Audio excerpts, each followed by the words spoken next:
Welcome to my home. I'll take you on a guided tour. Hi guys, welcome to my Tomb Raider Remastered review. Can't believe I'm finally able to do a video on Remastered Tomb Raider. This is just like absolutely a dream come true. Absolutely love this. I'm going to keep it very brief.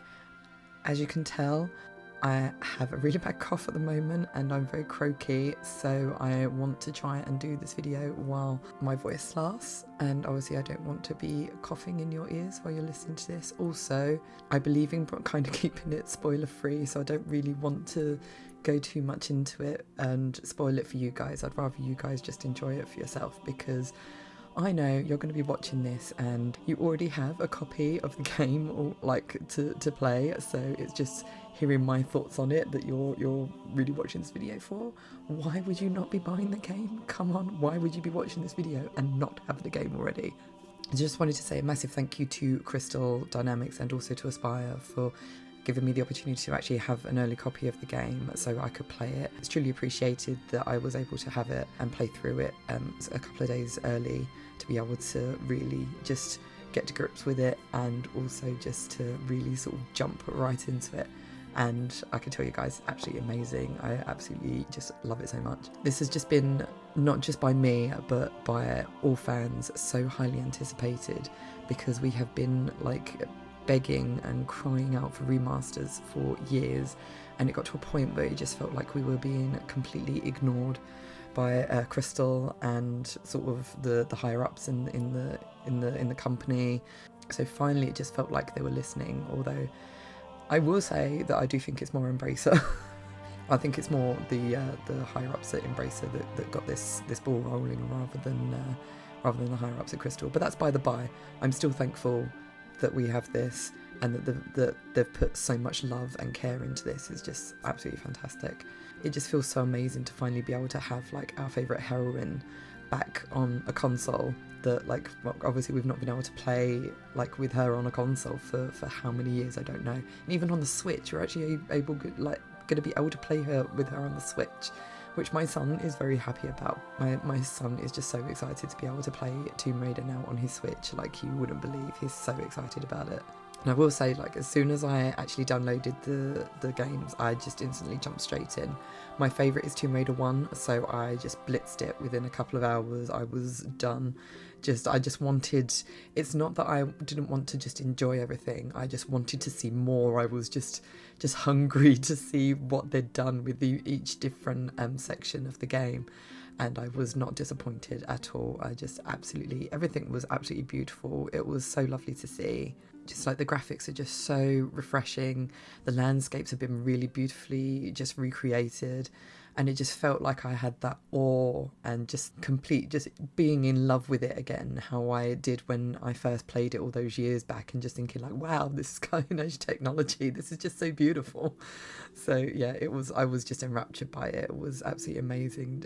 I think that was just why I just couldn't stop playing, because I just want to see more of what they've done and how differently they've done it. I will say, like, one tiny criticism is I was a bit disappointed with the FMVs. I was hoping they would have done something different with them, not reimagine them. I think that would have been a bit much to ask for a remaster.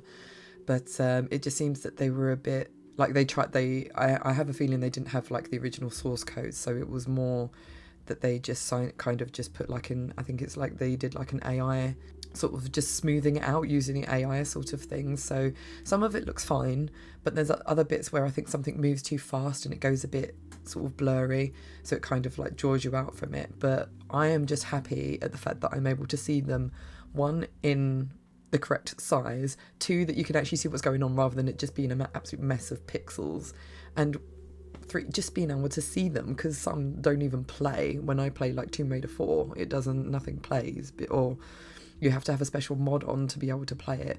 So this is why I'm really hoping we're going to get Tomb Raider 4, 5 and AOD, maybe. I don't know if we'll get AOD, but I'm still really hoping for 4 and 5. Please, please, please. This is why these remasters have to do well. But yeah, back to the cutscenes. So the FMVs, yeah, left me a little bit disappointed, but the in-game cutscenes were absolutely just, I absolutely loved them.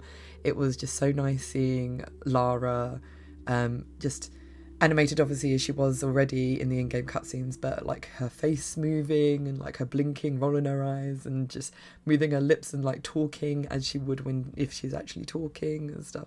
It was so nice to see. And I do love the fact that you can actually click back so you can see the original cutscene, how it looked originally, and then click back to what it looks like now. And it's just it's so lovely to watch. That again was like watching them for the first time. It was amazing.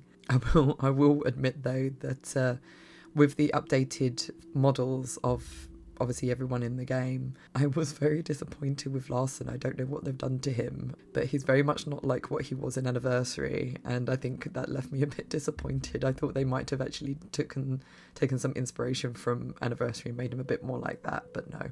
Natla is banging. I think she is absolutely amazing. She's gorgeous in this game. And Pierre I love as well. Like, he's got the very like Sims 2 character look about him, which I love because I love the Sims 2 anyway. But yeah, I love him. And he really does have a nice butt. I mean, that has to be said. I've seen a few screenshots and I'm like, wow, they've really taken the time over that. So obviously with the modern graphics, with the modern update of the graphics, we also have a modern update on controls. So you can switch between tank controls and modern controls. And the modern controls, I think they've based on Legend Anniversary Underworld system. I've dabbled in them, but the thing is that I am playing on Steam. I got a Steam code and I'm using my PS5 controller, and I know the PS5 controller isn't compatible with, I don't know if it's just this game on Steam, but it's just Steam in general, I don't know. But yeah, my controller is not fully compatible. So once I get my PS5 code, because I've already, obviously, I still have that pre-ordered, and like we've got for the Switch for my son. So I'm going to try the modern controls again when I try the PS5 and see how I get on with those. But yeah, what I could do with the modern controls, I didn't like. I think psychologically I'm too far gone when it comes to the tank controls for classic Tomb Raider. But we'll see. Like I said, I will give it a go. I'll give it a go and see how I get on. So I will be streaming the games. Just as a note, that when I do stream it, it will be through my PS5 version. Obviously, all the video and everything, anything you see, like promo-wise, that I've taken so far will be from the Steam version that I've been playing, that I was given early access to. But I think what I really love about the fact that we have not only do we have a choice over in terms of having the modern controls and the tank controls and then the updated graphics and the OG graphics, it's just how easily it can switch. So on my PS5 controller at the moment, I just have to click the select button, and that actually changes the graphics over to the OG graphics. If I want to change to modern controls, I just have to press the other button. I think at the moment it's a share button on my PlayStation controller. Like I said, it's all probably going to change when I go over to the PS5 version. So when I go into the menu, so like obviously select weapons or medipack or whatever, and then you can go down to where you would load or save a game. You go over to the console, and that gives you the difference between where you can change tank controls and modern controls. You can also turn on I think it's notification to action or something, so a little exclamation mark will appear when you can interact with something. So if it picks something up or push a block or flick a switch or whatever, I turn that off because obviously it's not what I expect from my Tomb Raider games, so I've turned that off. And there is also walk to action, so obviously that's really helpful for those that are still just getting used to the classic games. So if you click action to pick something up, if you're near enough to it, she will walk to it to pick it up rather than having to be exactly over it in order to be able to pick it up. So that can prove very helpful. Again, I can't remember if I turned that off or not. I have a feeling I did, but again, I've been playing these games for 20 years, so I'm just used to that sort of stuff that the game came with in the first place. So going back to what I was thinking of the OG graphics, so I think it's more of a psychological thing, but I know there's a few people that have been playing it that weren't happy with how the OG graphics looked. They thought they looked very pixely, and that they should have been updated, because obviously over time there's been fan mods where you could play the game, one to make it actually playable and two to make it look nice. And so I think we've been a bit spoiled in terms of we've gotten used to those graphics. So when you switch to the OG graphics on this, it's almost like going back to playing the original PlayStation version again, which is the version that I think they've used, because there's certain things in the PlayStation version, which I noticed in this game, and I was like, well, that wasn't on the PC version, that was definitely on the PlayStation version. I won't say what they are, but I'm going to see if someone can point them out to me, and to see if they know what. There's one thing specifically that I remember only being in the PlayStation version, so I'm going to see if anyone knows what I'm talking about. But yes, so that's why to me it feels like it's the original PlayStation version. So it is a lot more pixely. When you look at it, it's a lot more pixely than what we got, like a more smoother, cleaner PC version. And I do think, yeah, that's probably a lot of it. And it's also because the new one is a lot smoother and it's a lot crisper with the graphics, that when you chop and change between the two, the original is going to look a lot more pixely. So I don't think that it's necessarily their fault. I think that's just the way it looks. But and I also think that was sort of the look they were going for, in terms of rather than touching the old game, just literally showing it as it was, as we used to play it, and then obviously having the remastered version. It's still nice, like it's not as if it's not playable because it's too pixelated. You can still see what you're doing. It's just, I think, yeah, people think it's doing the originals, like doing them dirty from making it look so pixelated, but I don't think that's the case. I think they're just trying to keep it as raw as possible to what was originally played in the 90s.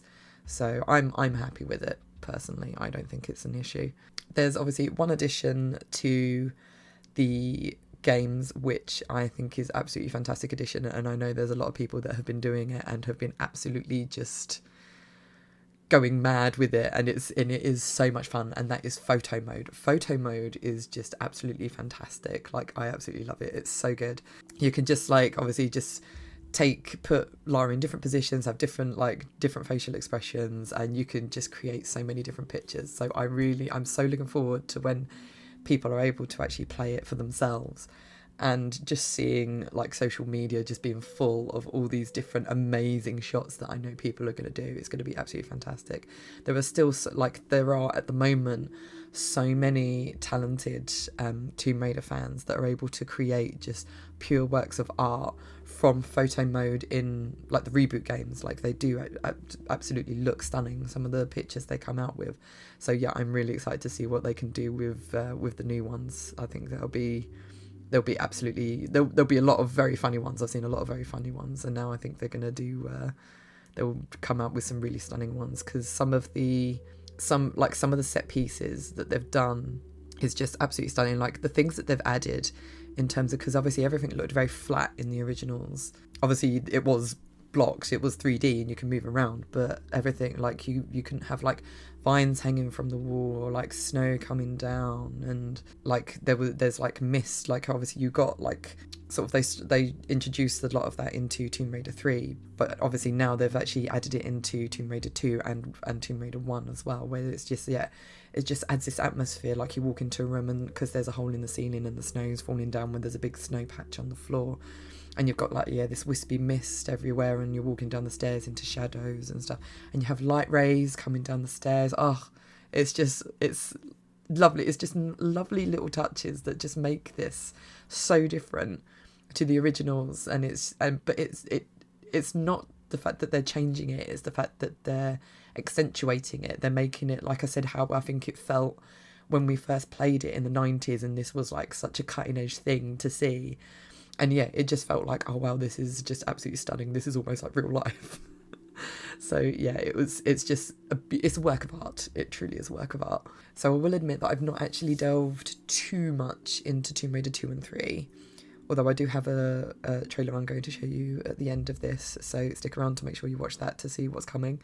But yeah, I've dabbled a bit, and from what I've already seen, I know that they've put as much love into Tomb Raider 2 and 3 as they have into Tomb Raider 1, and I am so excited to be able to experience them again for the first time. So excited for it. And I know like so many fans are chomping at the bit to get hold of it, and I'm so excited for you guys as well to actually see what they've done and how much you just love it as much as I do right now.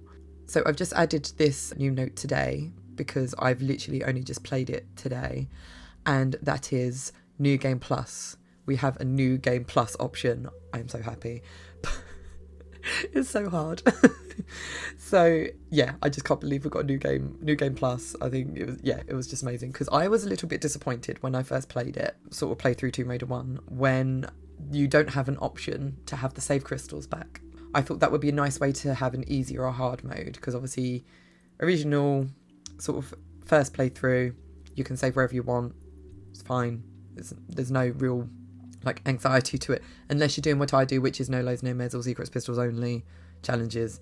That's when you get the challenge. But if you try New Game Plus, there's 3 things I think that I've noticed so far that they've changed. So when you start New Game Plus, you will have all the guns, but unlimited ammo, no med packs, and you don't get to pick up med packs when you're walking around. So if a secret that you find is a med pack, that will now be ammo. And from my experience, I've only done the first level as New Game Plus, and I've had most of the secrets be shotgun ammo, and one of them be magnum ammo. So so you don't get any chance to heal. The only chance you get to heal is the save crystals. They've actually added the save crystals back into the game, so you get to save exactly where you used to be able to save on the PlayStation 1 version, and you actually, like, you have to walk up to it, click on it, gives you the save game option for you to click on it.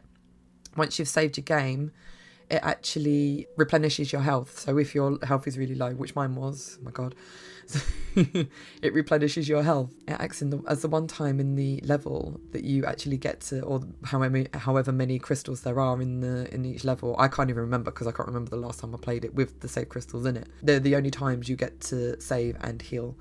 Also, obviously at the end of the level, which is great, they actually add a thing of, do you want to save? Which I used to be like, that was the bane of my life when I first started playing Tomb Raider on PC, because I've got they didn't give you the screen to notify you that you needed to save. So I didn't save. So the amount of times I died and then had to go back to the beginning because I forgot to save. So on this version, they actually let you save, which is great. So, and obviously you start the next level with full health. So yes, New Game Plus is hard as well, because the enemies are that much harder to kill, like so hard. I tried to kill the bear and it took like 3 attempts. I kept dying and just watching this bear eating my corpse. It was humiliating. I've not been killed by that bear in years. So yes, but it is great fun. Absolutely love it. And I really want to delve more into it. I don't know, like I said, I've only tried it with Tomb Raider 1 because I've not played Tomb Raider 2 and 3 so far. So I don't know what their New Game Plus is like, because obviously Tomb Raider 2, you never had the save crystals anyway. So I don't know if they would add the save crystals or what they're going to do with it. And also, yeah, I'd need to complete the game first. So I need to figure out how what that would actually be like. But if you guys actually play it, then I'm sure I'll find out at some point from someone else who has played it. But yeah, I'm going to end that review here. I hope you enjoyed it. I'm sorry if it's a bit sort of vague and stuff. I hope it's answered a lot of questions. If you do have any questions, please ask them below, and I'll try and answer them as best as I can. I've had to do this like really rushed as well, because I'm actually going away for the week, so I wanted to get this out actually on the day of the release. So hopefully I can get this done, edited, and you guys can watch it when that goes live. So yeah, I'll actually be away, but I'll try and answer any questions that I see come up. If you guys have got any questions for me or anything, I will try my best to answer them. But yeah, I just wanted to end the video just by saying a huge, massive round of applause, a standing ovation for Aspyr for this remaster, because the fans have been waiting so desperately for this. We've wanted it so much for years, and yeah, I just know so many fans' hearts, like mine, are just going to be so full when they play their favourite games again without the needs for fan mods to be able to do it. So massive hats off to Aspyr for doing this, and yeah, I can't wait to get through 2 and 3, and also we've really got to make these do well, guys. That's what I'm asking you guys to do. We really have to make this successful, so it makes sense for them to then release the rest of the games, like 4, 5 and 6, possibly not AOD. I don't know if that would be possible, but 4 and 5 definitely, or at least 4. I don't know how many people care about 5, but 4. We definitely need Last Revelation remastered. Please, we need it remastered. Oh my god. So yeah, that's what I implore you guys to do now. I need you to go out and buy this game as much as you can on PC, on any consoles you have. Buy it for your friends, buy it for your family, and just get everyone to play these games how they like how they're meant to be played. And yeah, we just need to show Crystal and Embracer and aspire that this was a great idea and this is the way forward. We need the further remasters of the games. This is our next mission to get those sorted. But yes, I'm going to end that review here. So like I said, really hope you enjoyed this video. If you do have any questions or comments or anything, please do leave them down below. You can also find all my social media down below if you want to follow me, if you're not following me yet. As I said, I do stream on Twitch, so I will be streaming these games going forward as well on my PlayStation 5 version. I will be playing through 1, 2 and 3. Anyway, I really do hope you enjoyed this video. If you did, then please leave a like, subscribe if you haven't already. You can also follow me on social media, all the links be down below. If you do have any questions, like I said, regarding my video or the remasters or anything, then please do leave a comment below as well. And on that note, I'll say love you guys, and I shall see you all in the next video. Bye. Oh, and before I go, here's that trailer that I promised you. We're back! We're back! Why am I shouting? It's all going mad! I brought with me some old landlady from down the pub. Is she actually? Maybe it's because I'm a Londoner. Yeah. Oh! R1! R1. Oh, I can hear him. Oh, crap. Ah! Oh dear. Is that English? How better? Hello? I can't. But equally. And look how much better my walking is!